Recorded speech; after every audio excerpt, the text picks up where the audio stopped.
Этот яркий альбом «Тылсым Лорне Клер» – результат многолетнего творческого пути художника Рустема Ваапова. Над этим альбомом крымско-татарского орнамента художник работал около полугода, но идея его создания родилась много лет назад. Мысленно и задумывал ее и переживал уже давно. Я правнук Амета Калафатова, нашего крымского художника-орнаменталиста, и мне в детстве много об этом рассказывали, о его работах, о том, как он делал это.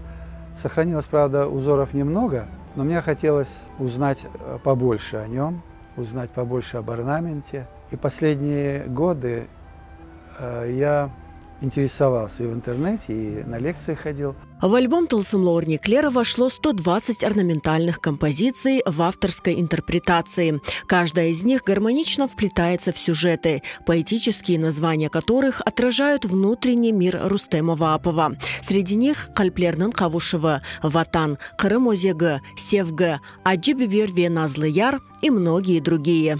Это орнаменты на различные темы, наши крымские, на темы нашей семьи, моей семьи. Там и прадед, и мама, и семья нынешняя. Там и наш народ, отражена государственность есть, и наш Крым, конечно.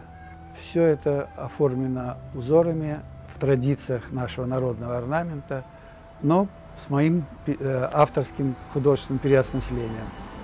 То есть это как бы плод моего художественного воображения. По словам художника Рустема Ваапова, альбом «Тылсым Лорне Клер» может быть интересен широкому кругу людей. Я думаю, книга будет интересна в первую очередь для работников полиграфии, для оформления журналов наших, газет, книг. Книга будет полезна для вышивальщиц, мастера по дереву, им тоже нужны такие, мастера-чеканщики, для оформления посуды, для оформления интерьера. Можно в интерьере использовать и для витражей, и для оформления стен. То есть даже если он не понадобится в конкретном случае, конкретный орнамент, он может навести на мысль, дать идею, вот, быть помощью для дизайнеров.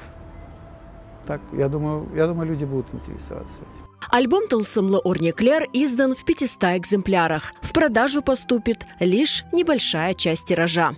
Эти 300 штук пойдут по распределению в библиотеки в основном, в общество. Небольшой тираж сделан коммерчески для тех, кто хочет купить, приобрести в личное пользование.